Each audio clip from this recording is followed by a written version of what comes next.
तो अस्सलाम वालेकुम वरहमतुल्लाहि वबरकातुहू। देखिए लिखा हुआ है सबक नंबर 9 इब्ने बतूता हिंदुस्तान में। इब्ने बतूता हिंदुस्तान में।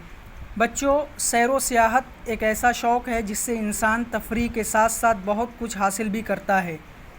तुमने सिंदबाद जहाज़ी और गलियोर के कारनामे पढ़े होंगे, वो सफ़रनामे ख़याली थे। आज हम जिस सफ़रनामे के कुछ किस्से तुम्हें सुना रहे हैं वो हकीकी हैं। इब्ने बतूता 14वीं सदी का सय्याह गुज़रा है। 1333 से 1342 तक हिंदुस्तान में बादशाह मोहम्मद बिन तुगलक के अहद के हालात इब्ने बतूता ने लिखे हैं। उसका कुछ हिस्सा आप भी पढ़िए और उस दौर के हिंदुस्तान की सैर कीजिए। ईद के मौके पर चांद रात को बादशाह अपनी तरफ से अमीरों, सरकारी ओहदेदारों, मुसाफिरों को उनके मर्तबे के मुताबिक खलात भेजता है। सुबह होते ही हाथी सजाए जाते हैं, उन पर रेशमी ज़रकार झूलें पड़ी होती हैं और रेशमी चित्र लगे होते हैं जिन पर जवाहिरात जड़े होते हैं।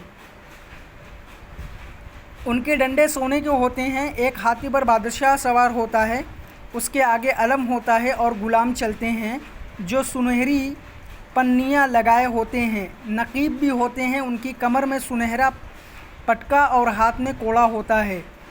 काज़ी उल कुदात, चीफ़ जस्टिस और दूसरे काजी और साहिब मर्तबा गैर मुल्की हाथियों पर सवार होते हैं। मुअज्जिन भी हाथी पर सवार होते हैं और तकबीर कहे जाते हैं। बादशाह का ये जुलूस जब महल से निकलता है तो शाही लश्कर दरवाज़े के बाहर मुंतज़िर होता है। यहाँ अमीर अलग अलग अपनी फ़ौज के साथ खड़े होते हैं। हर अमीर के साथ नौबत नक्कारे होते हैं। पहले बादशाह की सवारी आगे बढ़ती है, फिर उमरा और उनके लश्कर। जब ईदगाह के दरवाज़े पर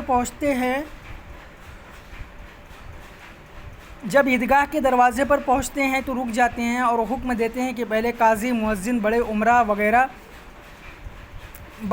उमरा और गैर मुल्की दाखिल हों। फिर बादशाह हाथी से उतर के ईदगाह में दाखिल होता है और इमाम नमाज शुरू करता है।